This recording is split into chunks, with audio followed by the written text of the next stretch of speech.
Assalamualaikum warahmatullahi ta'ala wabarakatuh. Salam sejahtera bagi kita semua. Om Swastiastu, Namo Buddhaya, salam kebajikan. Tujuan pembuatan video ini untuk memenuhi tugas teknologi pembelajaran. Dalam kesempatan kali ini, saya akan memaparkan materi tentang konsep dan landasan teknologi pembelajaran. Langsung saja pada inti pembahasan. Teknologi ini berasal dari bahasa Yunani, tens yang berarti seni, kerajinan atau keterampilan, dan logia yang berarti ilmu atau kajian pengetahuan. Menurut Kamus Besar Bahasa Indonesia, teknologi di sini merupakan keseluruhan sarana untuk menyediakan barang-barang yang diperlukan bagi kelangsungan dan kenyamanan hidup manusia. Jadi, teknologi di sini merupakan penerapan ilmu pengetahuan dan keterampilan untuk menciptakan alat, metode, atau sistem yang memudahkan pekerja dan meningkatkan kualitas hidup manusia. Kemudian, teknologi pembelajaran di sini merupakan penerapan ilmu dan praktik yang berfokus pada bagaimana merancang, mengembangkan, menggunakan, mengelola, dan menilai berbagai proses serta sumber belajar agar pembelajaran menjadi lebih efektif, efisien, dan menarik. Dengan kata lain, teknologi pembelajaran tidak hanya tentang alat atau media, tetapi juga tentang cara mengatur seluruh sistem pembelajaran agar tujuan pembelajaran dapat tercapai dengan baik. Kemudian menurut Association for Educational Communication of Technology tahun 1994 mendefinisikan bahwa teknologi pembelajaran merupakan teori dan praktik dalam desain, pengembangan, pemanfaatan, pengelolaan, serta evaluasi tentang proses dan sumber untuk belajar. Jadi, definisi ini menegaskan bahwa teknologi pembelajaran tidak hanya berkaitan dengan alat atau media, tetapi juga mencangkup seluruh proses sistematis untuk meningkatkan kualitas belajar. Kemudian, kawasan konsep dan teknologi pembelajaran. Kawasan konsep teknologi pembelajaran ini dibagi menjadi beberapa bagian. Yang pertama yaitu kawasan desain. Merupakan proses merencanakan dan menentukan kondisi belajar agar tercipta strategi dan produk pembelajaran yang efektif. Contohnya seperti guru merancang RPP, membuat media pembelajaran, dan menentukan metode mengajar yang sesuai dengan karakteristik siswa. Kemudian yang kedua yaitu kawasan pengembangan. Merupakan proses mengubah rancangan pembelajaran menjadi bentuk nyata atau fisik. Contohnya seperti membuat video pembelajaran, modul cetak, aplikasi belajar interaktif, atau bahan ajar digital. Kemudian yang ketiga yaitu kawasan pemanfaatan, di mana kawasan pemanfaatan ini merupakan kegiatan menggunakan berbagai sumber dan media yang telah dikembangkan dalam proses belajar mengajar. Adapun contohnya seperti siswa menonton video pembelajaran atau menggunakan aplikasi edukatif di kelas saat belajar. Kemudian yang keempat, kawasan pengelolaan.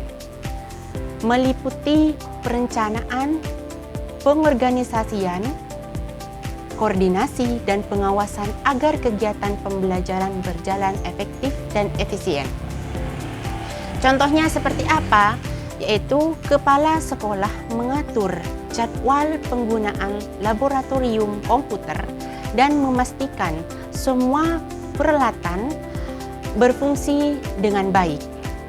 Kemudian kawasan yang terakhir yaitu kawasan penilaian atau evaluasi.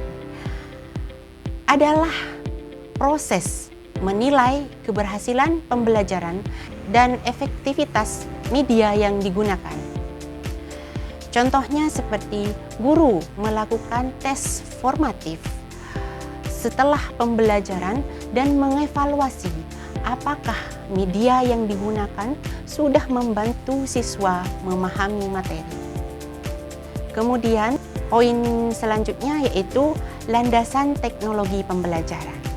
Landasan teknologi pembelajaran di sini ada 3 landasan. Yang pertama yaitu landasan filosofis.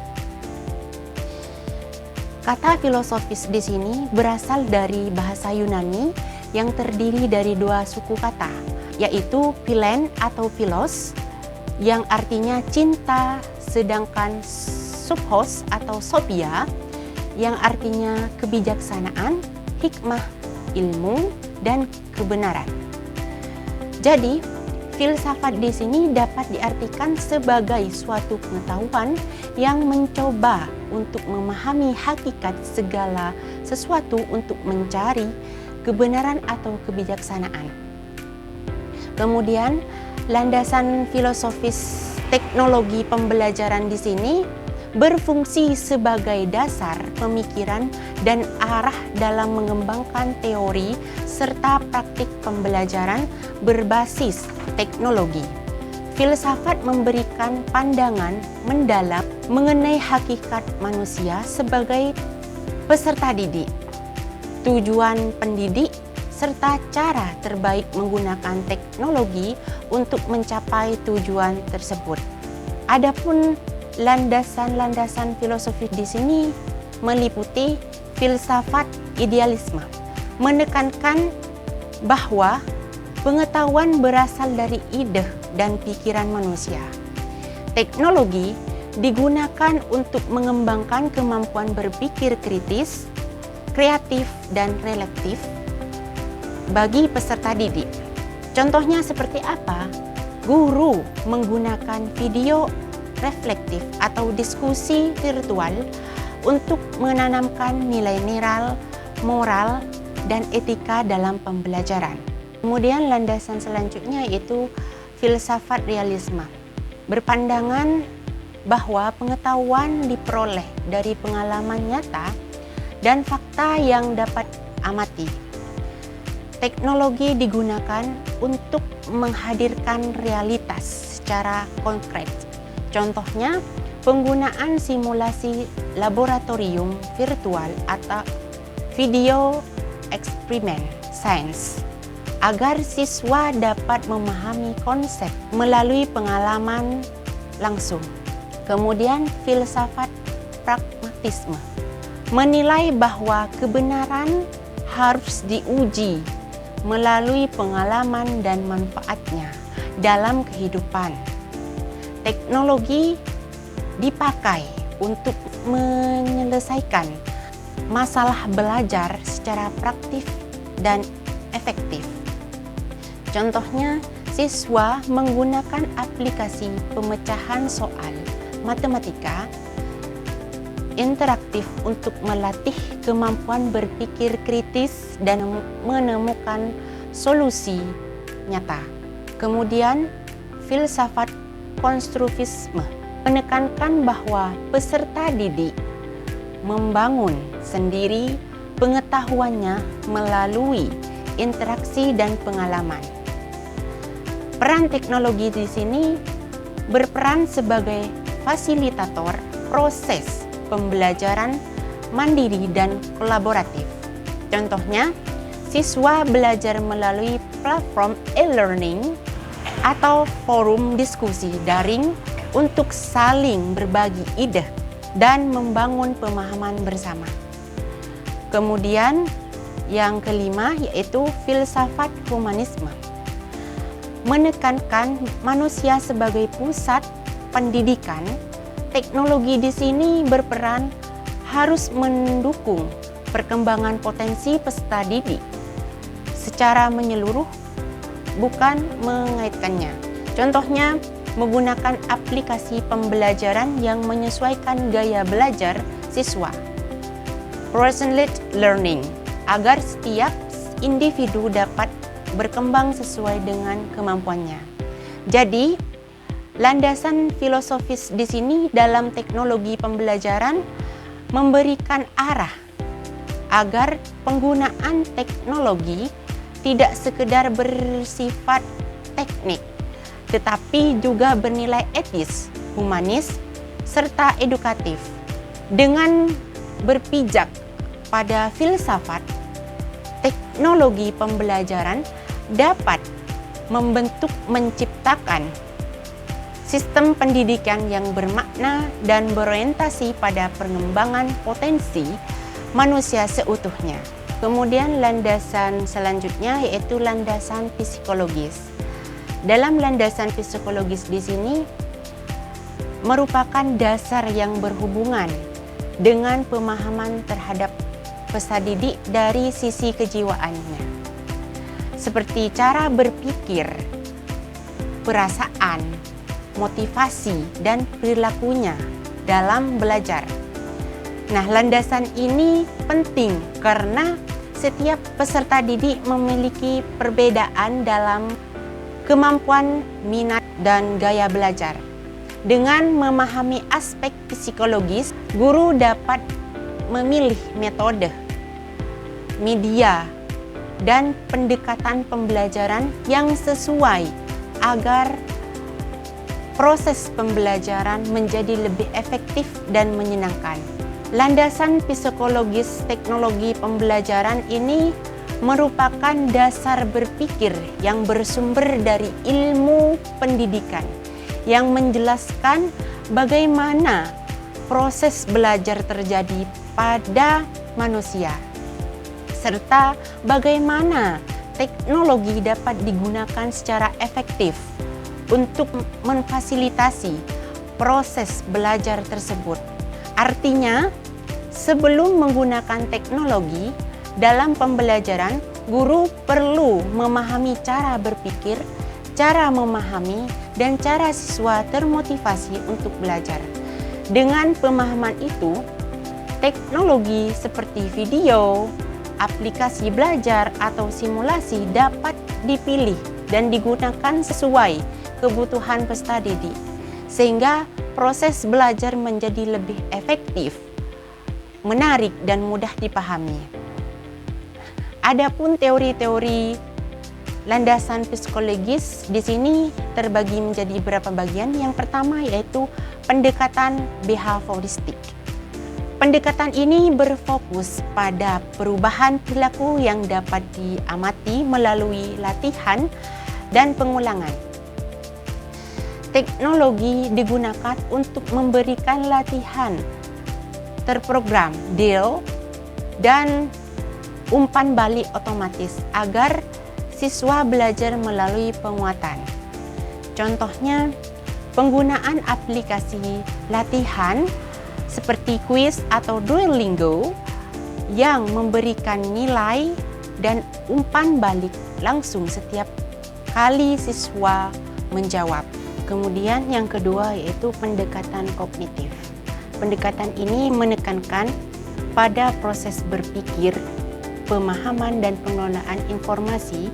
Teknologi digunakan untuk membantu siswa memahami konsep melalui simulasi, visualisasi, dan multimedia interaktif. Contohnya, penggunaan video animasi untuk menjelaskan sistem tata surya atau simulasi komputer untuk memahami reaksi kimia. Kemudian yang keempat yaitu pendekatan konstruktistik. Pendekatan ini menekankan bahwa peserta didik membangun sendiri pengetahuan melalui pengalaman, eksplorasi, dan kolaborasi. Teknologi berperan sebagai alat bantu untuk belajar aktif berbasis proyek. Contohnya seperti siswa membantu proyek digital menggunakan Google Classroom atau Canva edukatif secara kolaboratif untuk menyusun laporan hasil penelitian sederhana. Kemudian yang ketiga, landasan yang ketiga yaitu landasan sosiologis. Landasan sosiologis teknologi pembelajaran merupakan dasar berpikir yang bersumber dari ilmu sosiologis pendidikan yang memandang proses pembelajaran sebagai bagian dari kehidupan sosial masyarakat. Artinya, pembelajaran dipengaruhi oleh lingkungan sosial, budaya, nilai, dan norma yang ada di masyarakat. Dengan dasar ini, teknologi pembelajaran harus digunakan untuk mendukung interaksi sosial, kerjasama, dan nilai-nilai sosial positif. Bukan hanya untuk mentransfer pengetahuan, misalnya penggunaan platform pembelajaran daring untuk berdiskusi, bekerja sama dalam proyek kelompok atau berbasis pengetahuan dengan teman sebaya. Adapun hakikat landasan sosial sebagai berikut. Yang pertama yaitu pendidikan sebagai agen sosialitas. Pendidikan berperan menanamkan nilai moral dan budaya agar peserta didik dapat hidup bermasyarakat dengan baik. Teknologi membantu memperkuat proses sosialisasi melalui media dan menanamkan nilai positif. Contohnya seperti penggunaan video edukatif atau platform diskusi daring yang mengajarkan kerjasama, toleransi, dan sikap saling menghargai antar siswa. Kemudian yang kedua, teknologi sebagai produk agen perubahan sosial. Teknologi diciptakan oleh manusia, namun juga dapat mengubah cara manusia belajar dan berinteraksi. Dalam pendidikan, teknologi membantu menciptakan kesetaraan, akses, dan peluang belajar bagi semua kalangan. Contohnya, pembelajaran daring, online learning, memungkinkan siswa di daerah terpencil mengikuti belajar yang sama dengan siswa di kota besar. Kemudian yang terakhir yaitu masyarakat sebagai konteks pembelajaran. Setiap penerapan teknologi dalam pendidikan harus menyesuaikan dengan kondisi sosial, budaya, ekonomi, dan kesiapan masyarakat. Artinya, teknologi digunakan sesuai dengan karakter masyarakat setempat. Contohnya, di daerah yang belum memiliki internet kuat, guru menggunakan video offline atau media cetak digital sederhana agar pembelajaran tetap berjalan. Jadi, landasan sosiologis teknologi pembelajaran menekankan pentingnya keterkaitan antara teknologi, pendidikan, dan masyarakat. Teknologi pembelajaran harus dikembangkan dan diterapkan sesuai dengan nilai sosial, budaya, dan kebutuhan masyarakat agar dapat diciptakan pemerataan pendidikan, memperkuat solidaritas sosial, dan meningkatkan kualitas kehidupan bersama. Hanya ini yang dapat saya paparkan, kurang dan lebihnya saya mohon maaf. Wabillahi taufik wal hidayah. Assalamualaikum warahmatullahi taala wabarakatuh.